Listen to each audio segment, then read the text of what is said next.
Can a world champion lose his magic at 40? Or is Nico Rosberg seeing something the rest of the F1 world still can't admit? Today we analyze the harshest words that Rosberg has used against his former teammate just after the United States Grand Prix. During coverage of the United States Grand Prix, Rosberg did more than just analyze Hamilton's performance with data. What it did was spark an uncomfortable but inevitable debate. When you're 40 years old, sooner or later it shows, he said with a coldness that can only come from someone who understands, from within, the brutal demands of Formula One. In this sport, a tenth of a second is the difference between hero and pawn. And Rosberg put on the table what many are afraid to say out loud, that Hamilton is no longer as fast as before. But the most revealing thing was the context in which he said that phrase. It was not a gratuitous criticism. It was a strategic observation based on the downward pattern of Hamilton's performance, which did not begin at Ferrari, but in his last stage with Mercedes. There, George Russell began to mark territory. He was faster in qualifying on several occasions. More constant, more forceful. What was called generational transition at that time, today seems like the beginning of an irreversible decline. Rosberg, who built his entire career in Hamilton's shadow until beating him in 2016, has the authority to talk about the psychological price of losing pace. We already saw signs last year, and now we are seeing it more clearly. He lacks a little in qualifying. He lacks a little in race pace. Not much, but enough. And in Formula One, enough is enough to stay off the podium, to be irrelevant. Later, in one of the most critical moments of the season, after the Spanish Grand Prix, Rosberg was no longer analytical. It was devastating. He used words like dark and worrying to describe the Britain situation. The Barcelona race was an emotional turning point. Hamilton, with the same car that Leclerc took to the podium, was overtaken by a Sauber, a team that historically struggles to enter Q2. For any other driver, it would just be a bad weekend. For Hamilton, it was a humiliation. And there, Rosberg touched a chord that few dare to expose publicly, the mental state of a champion when he feels lost. When you don't have answers, it's the worst thing that can happen to a pilot, he said. When you see your teammate get on the podium while you don't know what's wrong with your car, that breaks you. It eats at you inside, because the problem may not be in the car. It may be in you. These types of comments are not just technical observations. They are attacks on the identity of the pilot. And when they come from someone who has shared boxing, battles, controversies, and even betrayals with Hamilton, they feel personal. They are not random words. They are judgments with emotional weight and media credibility. Rosberg is not a journalist. He is a former driver who has experienced pressure, glory, and fall. And that's why, when he speaks, Formula One listens. But there is something more disturbing in his words. A question that leaves floating. Is Rosberg seeing his own history repeat itself in Hamilton? A champion who, after losing speed against a new generation, begins to fade? A legendary figure who, while still talented, no longer has room for error? Rosberg's criticisms, far from being simple provocations, are symptoms of something deeper, the break between myth and reality. And in an environment as competitive as F1, when perception begins to change, the consequences do not take long to arrive. In the midst of all the media storm, the questions about his age, the constant comparisons with Leclerc, and the relentless analysis of experts like Rosberg, the United States Grand Prix in Austin appeared as an unexpected oasis. It was there where, for the first time in 2025, Lewis Hamilton seemed to breathe somewhat freely behind the wheel of the SF25. A fourth place under normal conditions can go unnoticed by many drivers, but not in this case.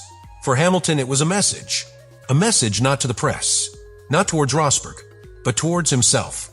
Because what happened in Austin is not explained solely by the results. It is explained by what is not seen, because of what happens behind the pit wall, because of the internal decisions that Hamilton himself made to try to change the course of his season.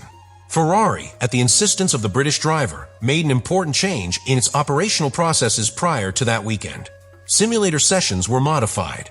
The approach to setting up the car was restructured, prioritizing adjustments that favored Hamilton's driving style, a more stable approach at corner entry, greater confidence in short braking, and more neutral rear balance to avoid the oversteer that had been harming him so much since the preseason. Saturday, in qualifying, was the first symptom of this transformation. Hamilton placed fifth, just 0.4 behind Verstappen's pole. That figure, which might seem like a wide margin for a driver used to fighting for pole, represented a huge improvement over previous rankings. In Friday's sprint, he had been 8th, almost 9/10 behind the leader. The difference was not accidental. It was the result of a change in philosophy. And beyond the numbers, the important thing was how he achieved it. Hamilton was aggressive, determined, but also meticulous. He ran a clean lap with tighter lines, taking advantage of support areas where he used to lose speed before. This is crucial because it denotes a real adaptation to the characteristics of the car, something that in the first races of the season he had not even remotely achieved. During the main race, he maintained that approach. He was smart about tire management. He defended his position diligently against an increasingly solid Antonelli and knew when to give ground to attack with better pace in the second half. It wasn't a perfect Sunday, but it was consistent. And for someone who had been mired in frustration, that is already a silent victory. But beyond mechanical performance, Austin's most relevant factor was psychological.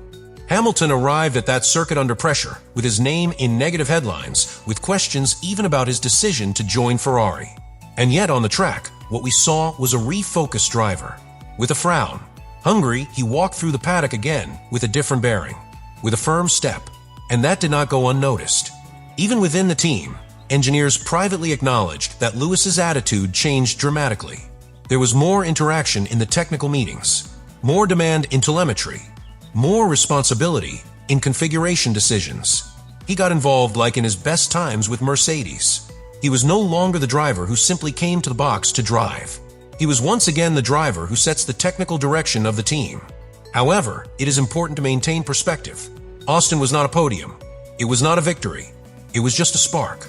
But like any fire that threatens to catch fire, it all starts with a spark.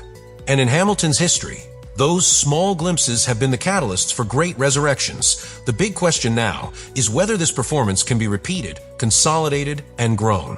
Because an isolated performance does not change the narrative. But if Austin was the first chapter of a comeback, we could be about to witness another legendary transformation.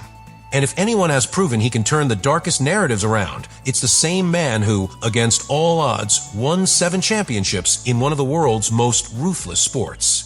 Hamilton not only faces a new generation of drivers with hunger and overflowing talent, Leclerc, Norris, Piastri, Antonelli, but now he does it with a car that has not been designed for him from scratch. Unlike Mercedes, where its feedback shaped development since the preseason, Ferrari has had to adapt to an already defined architecture. And adapting for a 40-year-old pilot is not a matter of will alone.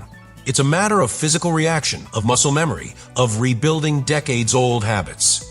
Furthermore, there's another insidious factor: perception. In Formula One, perception is everything. A driver can be 2/10 off the best, but if that gap is maintained for several races, the media environment begins to build a narrative of decline. And when that narrative takes hold, even small achievements begin to seem insufficient. 4th place in Austin. Great result or evidence that you can no longer get on the podium? The answer depends on how you want to tell the story. And yet, within that story full of skepticism, an opportunity is also glimpsed. Because if Hamilton manages to reverse this perception, if he finds consistency in his performance, if he challenges Leclerc again on equal terms, and if he manages to get on the podium or even win with Ferrari, the narrative will immediately reverse. He will go from a champion in decline to a legend reborn.